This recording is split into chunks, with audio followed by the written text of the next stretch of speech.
এটা হচ্ছে গুলিস্তানের হচ্ছে হকার মার্কেট, সেটা এখানে অনেক পাবলিক দেখা যাচ্ছে। আপনারা দেখতে পাচ্ছেন এখানে মানুষজন অনেক, রোজা থাকার পরেও এখানে মানুষের ভিড়াভিড়ি যেমন একটা বেশি দেখা যাচ্ছে।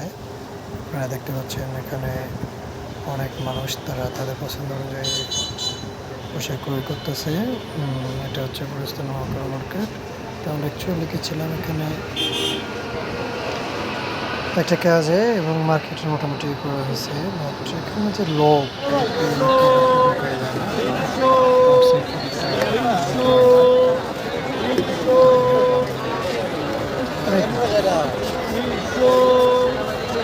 অ্যাকচুয়ালি গুলিস্তান এটা হচ্ছে হলো টাকা এক্সচেঞ্জ করা যায়। এর আগে যেহেতু একটা ইয়েতে, এই জন্য নতুন টাকা এখানে যদি 10 টাকার নোট নেওয়া যায় তাহলে 1000 টাকায় দিচ্ছে, তারা নিচ্ছে হচ্ছে 700 টাকা দিচ্ছে, 300 টাকা দিচ্ছে এরকম। আর হচ্ছে যদি 100 টাকার নোট নেয় তাহলে 1100 টাকা নেবে তারা।